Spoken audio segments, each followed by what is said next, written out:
Bienvenidos a Perspectiva Bíblica, un estudio semanal de las Sagradas Escrituras con aplicaciones prácticas para su vida.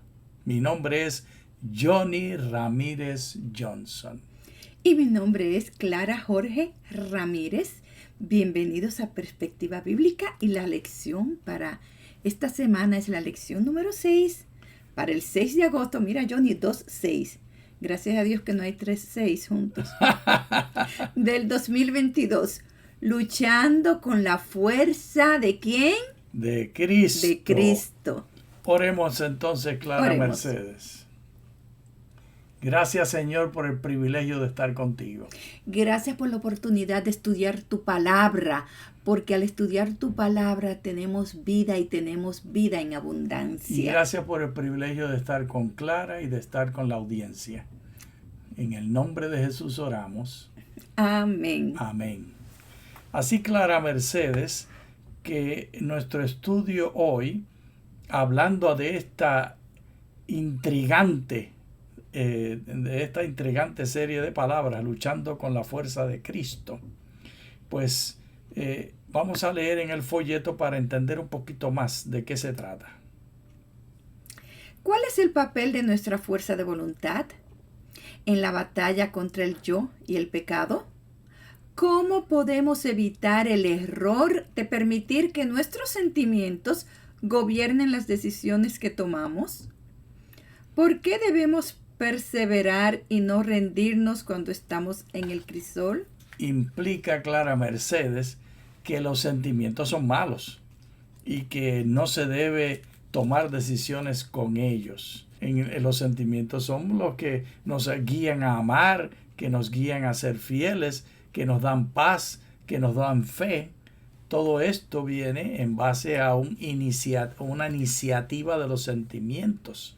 Y escuchamos por generaciones la expresión y los consejos de los adultos. No se lleven de los sentimientos, hay que ser prácticos. No se enfoquen en los sentimientos ni se lleven de ellos. No se preocupen, no vamos a negar las verdades que están detrás de esto, vamos a desdoblarlas. Leamos para entender un poquito más de qué estamos hablando. Fuerza de voluntad, Clara. Campo del conflicto, batalla contra el yo. Naturaleza del error, gobierno de las decisiones que tomamos.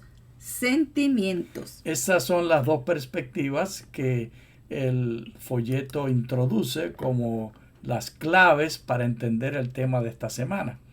En vez de arguir con estas ideas, vámonos derechito a ver qué enseña la Biblia. Colosenses 1, Clara.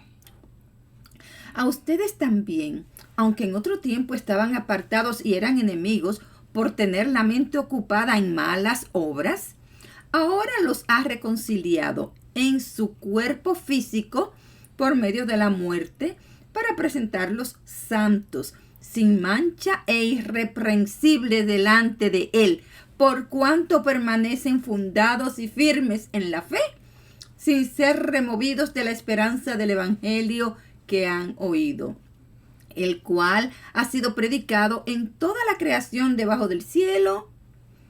El doble valor, elpis, esperanza, está expresado por Sófocles, Antígona, 615. Antes de ir allí, Clara Mercedes, perdona que no puse aquí una interrupción entre los dos, que nos fuimos derechito. Sí vamos a estudiar qué quiere decir esta esperanza, pero antes de hacer eso, Clara, ¿me puedes decir en qué lugar está la fuente de la esperanza? En el cuerpo físico de Cristo Jesús. De Cristo Jesús que murió por nosotros. En el cuerpo físico de Cristo nosotros encontramos el corazón de nuestra esperanza. Y ese cuerpo físico de Cristo hizo las cosas en amor y se enojó y tumbó mesas y abrazó niños y discutió con fariseos, lleno de sentimientos, el cuerpo físico de Cristo. Vamos a desdoblarlo entonces pensando en el significado de la palabra elpis, y primeramente vamos a leer el drama que se llama Antígona, que escribió Sófocles. Aquí está una pequeña descripción de ese drama. Una tragedia ateniense escrita por Sófocles en o antes del 441 a.C. y se presentó por primera vez en el Festival de Dionisio del mismo año. Se cree que es la segunda obra de Sófocles más antigua que se conserva, solo después de Ajax, que se escribió alrededor del mismo periodo. La obra es una de las 3 tragedias conocidas como las 3 obras tebanas, siguiendo las historias de Edipo, rey de Edipo en Colono. Porque hay muchas esperanzas en muchos hombres y muchos engaños de amores sordos. Estas palabras, porque hay muchas esperanzas de muchos hombres y muchos engaños de amores sordos, la primera presentación de qué quiere decir esperanza, que es la palabra que se usa en griego y que es igual a la que usó aquí en este drama Sófocles, lo está poniendo con los sentimientos, Clara. Y de hecho con sentimientos negativos. Uh-huh. Así que la esperanza en sí misma es un sentimiento e incluye también aspectos que podrían ser usados en negativo. Pero sigue leyendo para ver qué quería decir para Platón. Para Platón, la vida terrena era una dudosa atracción. Eurípides, Hipólito, 189. El filósofo ve la muerte como promesa. Y aquí usa entonces la misma palabra. Esta promesa, esa esperanza que tenía él, mira cómo los griegos y Pablo la ven. Los griegos ven como negativa la carne y los sentimientos. Y Pablo la ve como positiva la carne y la esperanza. Porque él dice que en la carne misma de Cristo, que era un ser humano como tú y como yo, está basada nuestra esperanza.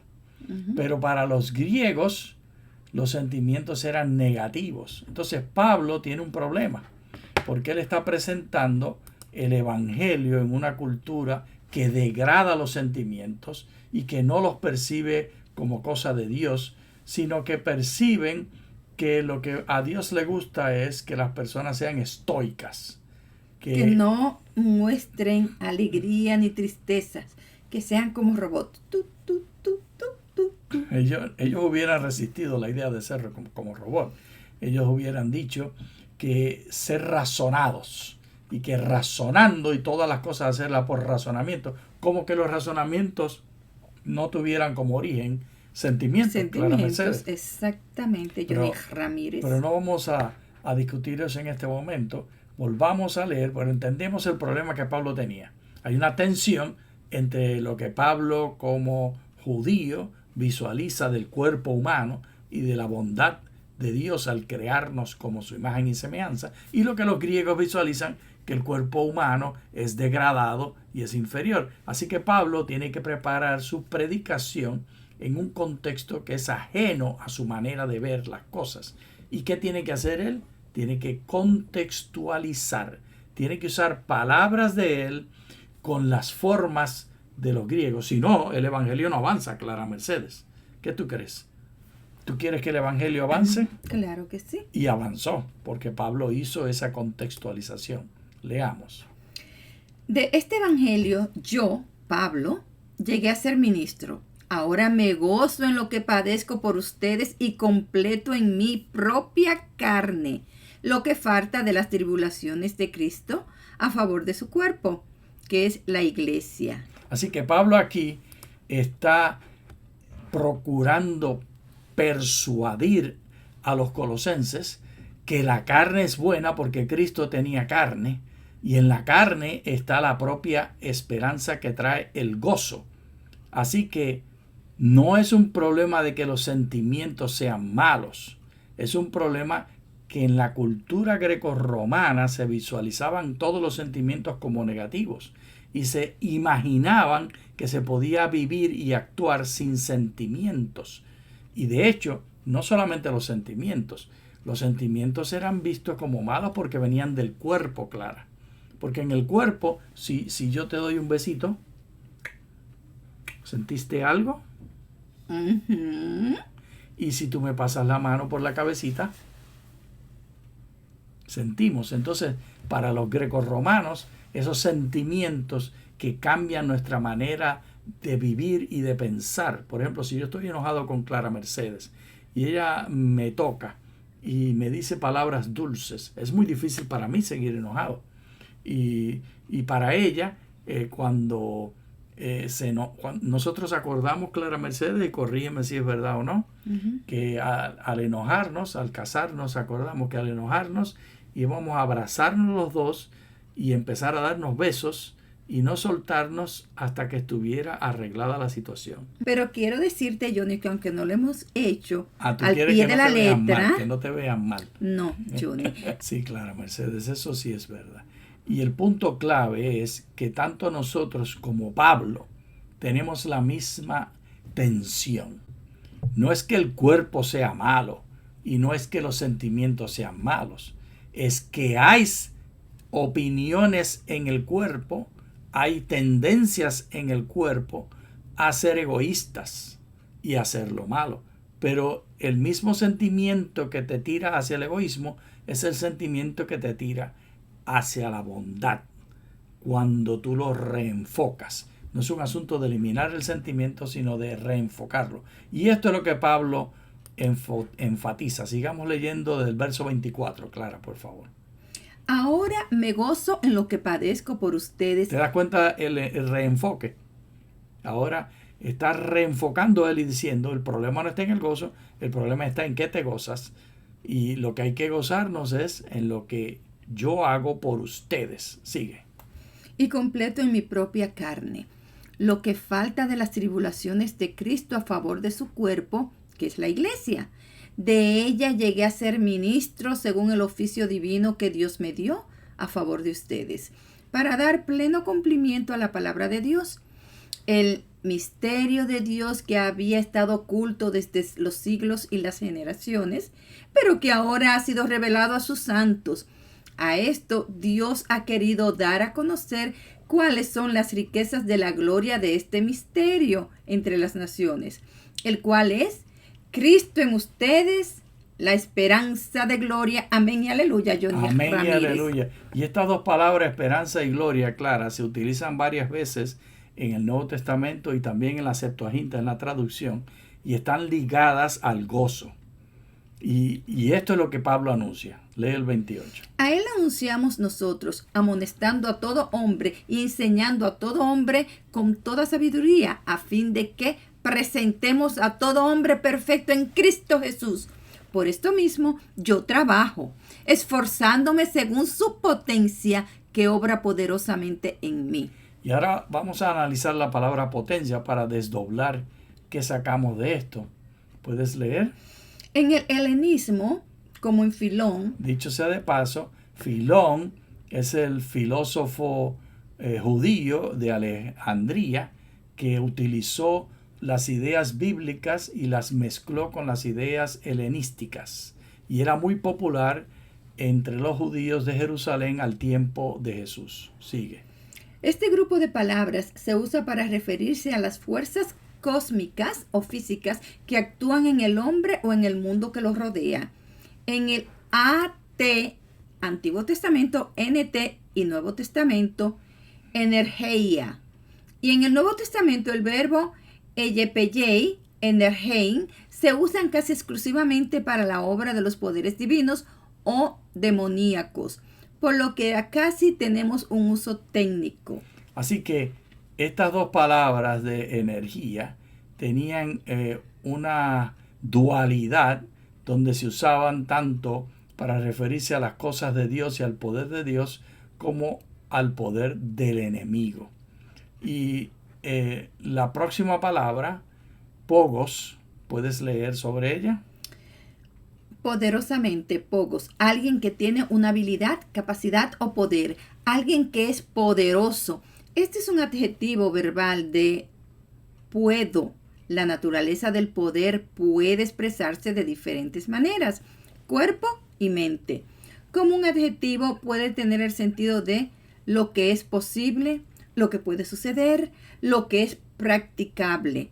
y especialmente para adjetivos que podrían tener el significado completo de posible. Por lo general, es una traducción de Gibor, héroe.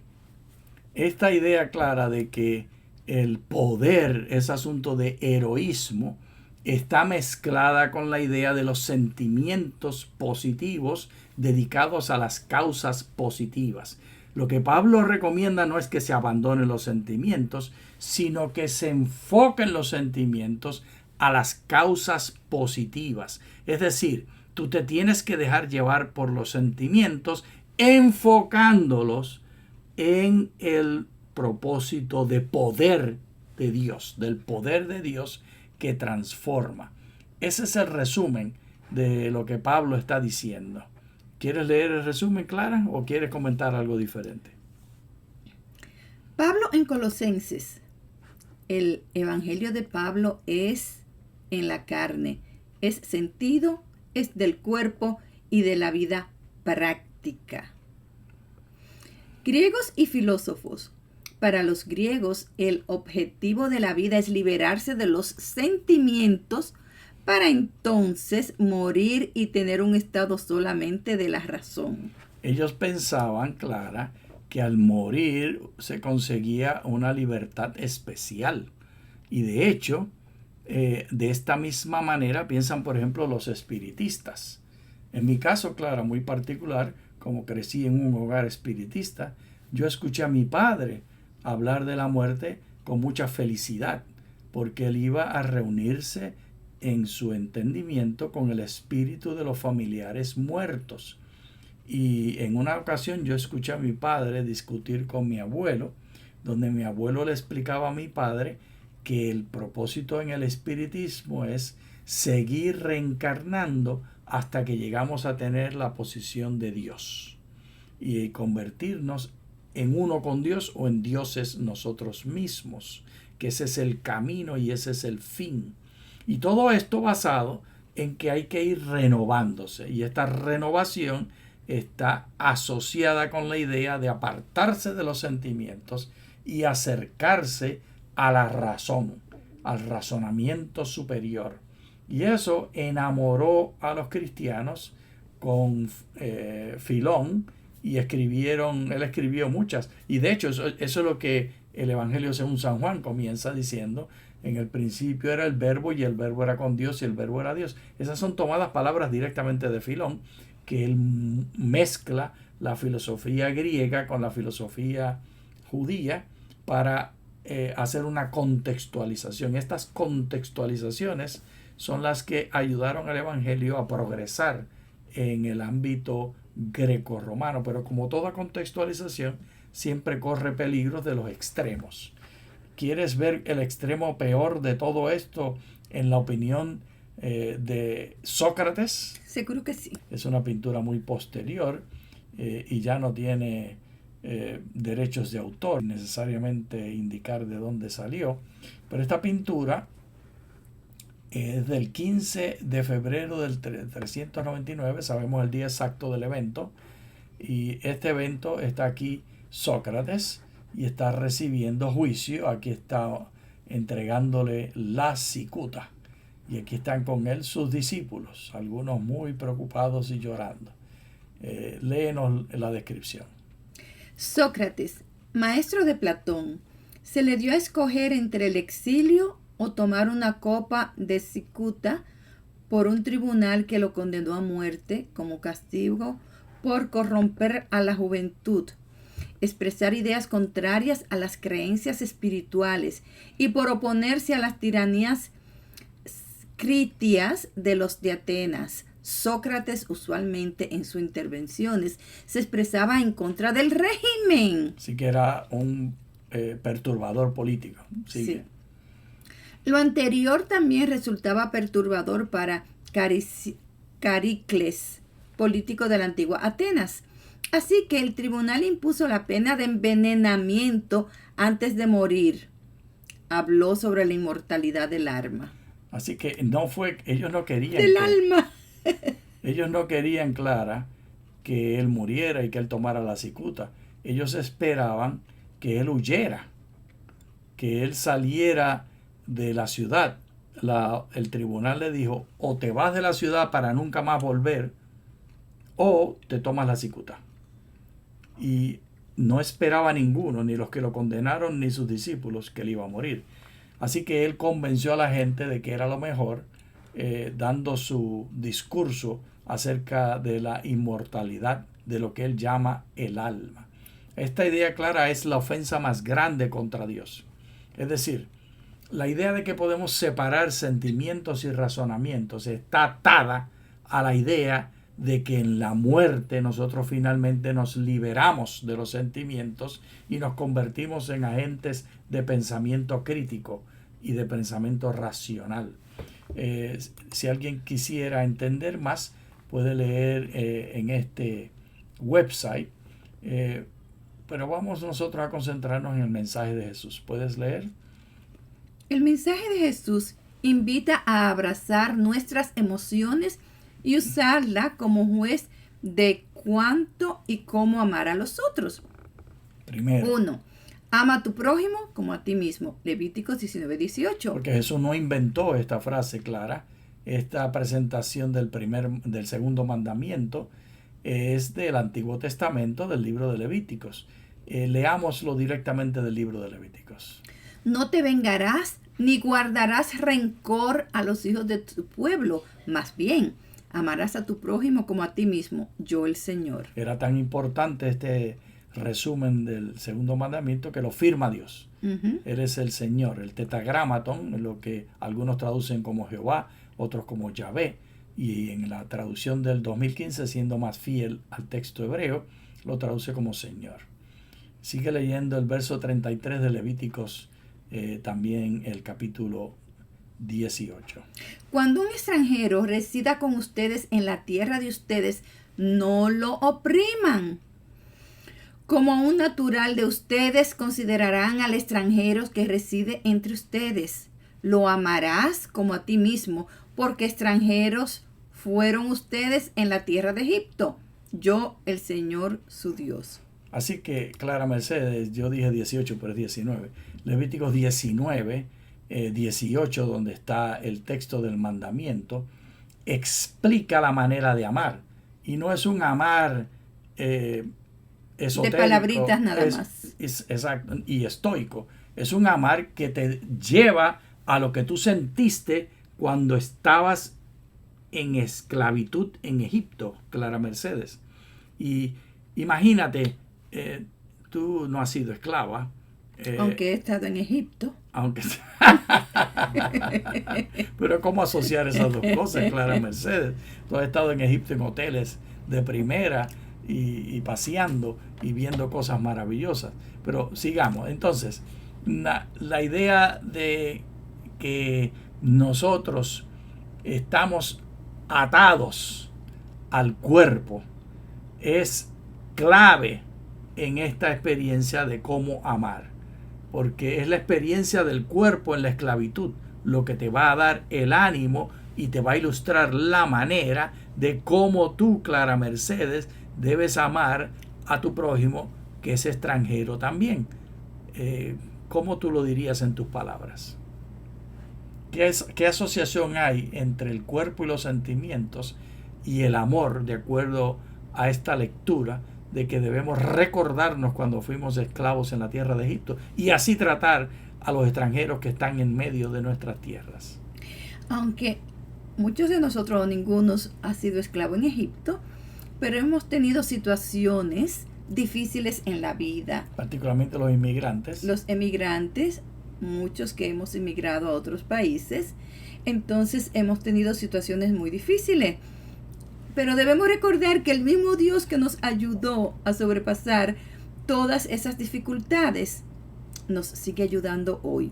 Y que así como nosotros pasamos tribulaciones, los nuevos extranjeros también están pasando y debemos tratarlo con amor. Y la segunda, acerca de cómo el Evangelio de Jesús ata el cuerpo y los sentimientos, ¿Qué dijo acerca de la ira el Señor Jesús? Y son muchos los ejemplos, esto solo tomé algunos. Ustedes han oído que fue dicho a los antiguos, no cometerás homicidio, y cualquiera que comete homicidio será culpable en el juicio. Pero yo les digo que todo el que se enoja contra su hermano será culpable en el juicio. Cualquiera que le llame a su hermano necio, qué bueno que ya se adaptó la palabra raca, porque yo crecí escuchando la palabra que le llama raca. Sí. Y dice, eso viene como de rascar. Pero su hermano necio será culpable ante el Sanedrín, y cualquiera que le llame fatuo será expuesto al infierno de fuego. Por tanto, si has traído tu ofrenda al altar y allí te acuerdas de que tu hermano tiene algo contra ti, deja tu ofrenda allí delante del altar y ve, reconcíliate primero con tu hermano, y entonces vuelve y ofrece tu ofrenda. Reconcíliate pronto con tu adversario mientras estás con él en el camino. No sea que el adversario te entregue al juez y el juez al guardia y seas echado a la cárcel.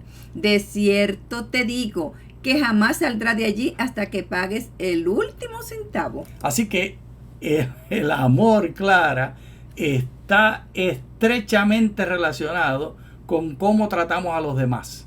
Y date cuenta que no es un asunto de cómo tratamos a Dios, porque nos está diciendo que si yo estoy llevando una ofrenda al altar y allí me acuerdo no de que yo tengo algo contra un hermano, sino que un hermano o una hermana tiene algo contra mí, entonces por causa de la importancia de los sentimientos, yo le tengo que dar un sentimiento de importancia y amar a este hermano o esta hermana e ir a reconciliarme antes de adorar a Dios. ¿Están atadas estas cosas o no, Clara? Están atadas. Y el tercero y último que vamos a ver, la supremacía de amar a todos. Ustedes han oído que fue dicho, amarás a tu prójimo y aborrecerás a tus enemigos. Pero yo les digo, amen a sus enemigos y oren por los que les persiguen, de modo que sean hijos de su Padre que está en los cielos. Porque Él hace salir su sol sobre malos y buenos, y hace llover sobre justos e injustos. Porque si aman los que los aman, ¿qué recompensa tendrán? ¿No hacen lo mismo también los publicanos? Y si saludan solamente a sus hermanos, ¿qué hacen de más? ¿No hacen eso también los gentiles? Sean pues ustedes perfectos, como su Padre que está en los cielos es perfecto. Ahí, Clara, en esta tercera nos vamos a quedar. Aquí habla específicamente de cuál es la perfección. La perfección no es apartarse de los sentimientos.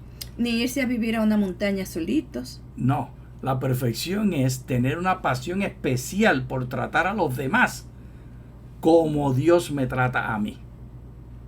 Tratar a otros cuerpos y amar a otros cuerpos de personas que están en sufrimiento. Con amor y respeto. Tal como Dios ama a mi cuerpo, yo tengo que amarlos a ellos. Y esta es la perfección semejante a la de Dios. Cómo tratamos a los demás es la clave, claro. Pero miremos la cuarta rápidamente. El evangelio es para esta vida aquí y ahora. El ladrón no viene sino para robar, matar y destruir. Yo he venido para que tengan vida y para que la tengan en abundancia. Amén. Vivamos el amor dirigido a la correcta manera y a las correctas personas en busca de amar a otros. No abandonando los sentimientos, sino dirigiéndolos para ser perfectos como nuestro Padre que está en los cielos es perfecto. Perfecto. Muchas gracias. Muchas gracias.